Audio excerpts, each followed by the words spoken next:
Chapter 21. So you wanted to see me? The following afternoon, Martin James sat in an armchair facing a pallet-shaped desk in the large office belonging to his estranged second cousin, Wyndham Spencer James, whom he tracked down over the internet. Martin didn't like the armchair. The strange mixture of ultra-modern and classical decor, or the way his second cousin leaned back in his black office chair, apparently brushing away his floppy hair so that he could see clearly. I thought that was obvious, Martin said. Why? Do you mean, why was it obvious? Martin said. Wyndham Spencer James now leaned forward. He was a big man, and his bulk showed through his well-tailored suit. I don't have time to play games, and neither do you. What makes you say that? Because this is the second time-wasting visit in a matter of days. First, there was that police inspector, now you. And all of us with the same name. If you mean Gwendryth James, then he's no relation. I was in school with him, but he's nothing to do with me. Wyndham Spencer James appeared to change direction. You went to St. Illtyd's, didn't you?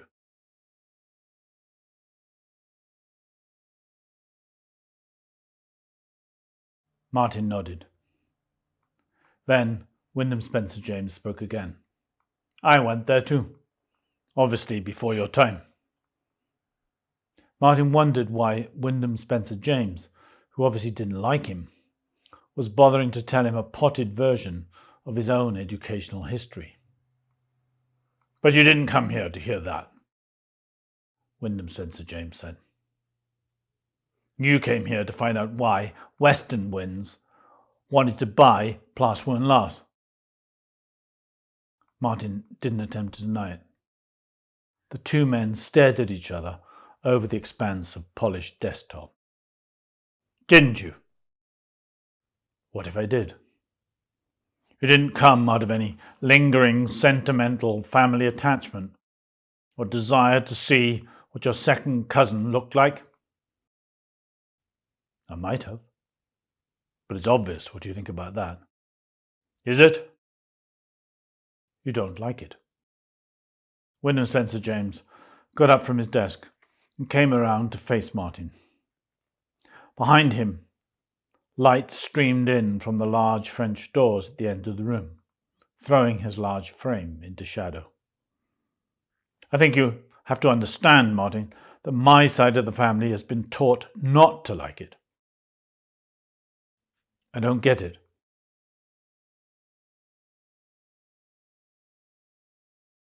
No. Why should you? You're the innocent party, after all. It's not your fault you've inherited all the perks from the best Regency house in West Wales, is it? I still don't follow. My father was a vicar. My grandfather was a vicar, and so was his father. And they were all poor. Genteel, yes. Educated, yes. They were men of God whose idea of luxury living was a breakfast debate on the resurrection, whether it was literal or metaphysical. Not one of them even owned his own house. It's not my fault. And now you come to see me, wondering why I think I'm a better inheritor of the spirit of Josiah James than you are. Do you really want me to spell it out for you? Do you really need me to tell me I'm the one who broke away and reconnected to his principles? No, I don't think you do. Just quiet then. Martin had to wonder for a moment why his second cousin seemed so angry. Then he said, I didn't even know about the offer from Western Winds. My Uncle Paul and the solicitor made the decision. You don't need to make excuses. I'm not. I'm just telling you how it was.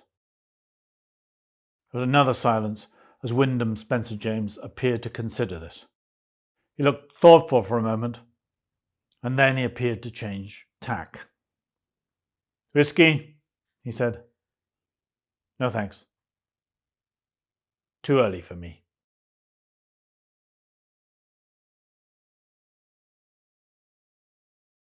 "You don't mind if I do?" Without waiting for a reply, he got up and went over to a curiously ornate cabinet that was situated against the far wall. He opened the cabinet door, took out a bottle of whiskey and a tumbler, poured himself a large double, and then said, pointing to the cabinet, "You don't recognize this, do you?" Martin shook his head. He wondered about the direction that the conversation was taking.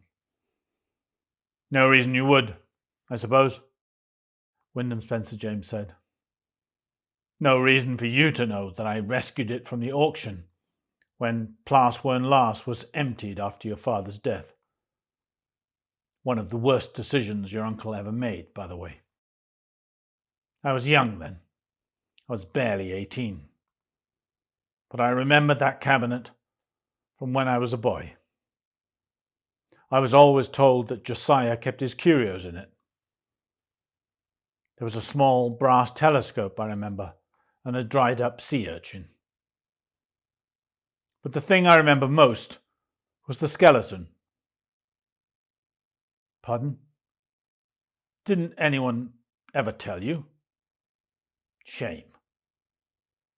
It's about a foot high. It was made of ivory or whalebone or something. I always preferred to think of it as whalebone. It was perfectly articulated, I remember. All the joints moved exquisitely, and the detailing was marvellous. And then, of course, it was covered in carving. Minuscule. Beautiful. When you took a magnifying glass to it, you could see how fine it really was. There was a whale, and a mermaid, and an island." "Why are you telling me all this?"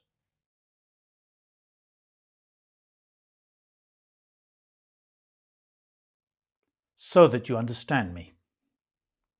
I did manage to get hold of the cabinet after your father's death, but it was empty. You could say, I suppose, that I had an empty inheritance." There was a pause. "Now do you understand why I want Plas Wern Las?" Martin didn't say anything, so Wyndham Spencer James continued to speak.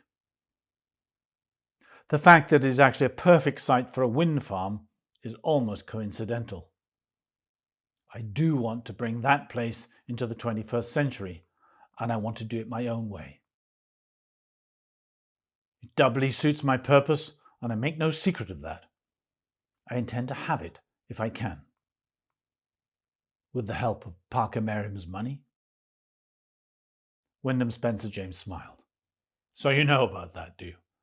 I suppose I shouldn't be surprised." Martin didn't feel the need to respond, but he did think how grateful he was to Fionn Roberts for all her help. Without that, dealing with Wyndham Spencer James would have been much more difficult. "I used to visit Parker quite frequently after he moved down here. He was my old college professor and we kept in touch. He was an odd combination, you know, both ecologist and natural conservative. Sometimes the three of us, Parker, myself, and your uncle, and later Michael Portman, would gather in the conservatory at Treddeg and watch the sun go down and wonder what had happened to the world we used to believe in. Of course, it helped. We all happened to like a good scotch." He held up his glass and looked at Martin. "Sure you won't change your mind?" "No, thanks. And I don't think I want to sell the place either." Martin James couldn't explain exactly why he'd said that just then. It had slipped out, precipitated perhaps by his reaction to Wyndham Spencer James's gross self-assurance. "I've waited a long time, Martin. A little longer won't hurt me." "I mean it. Martin got up and turned to go. "And give my regards to your uncle." Wyndham Spencer James gestured in his direction as Martin left the office. When the Land Rover pulled into the driveway of Plas Wern Las, there was a light breeze and a group from a weekend retreat sitting on yoga mats on the grass in front of the house. Martin got out just in time to hear Queenie, dressed in black leotards, start to address them. "Now what I want you to do," Queenie was saying, "is to have a thought. A very definite one, mind. Then I want you to fix that thought into an image and hold it. Then freeze that image and try to dissolve yourself into it, so what you experience is a nothingness." Martin crossed the lawn in the direction of Apple House, thinking about his encounter with his second cousin, Wyndham Spencer James, and how dangerous he might become if he were thwarted.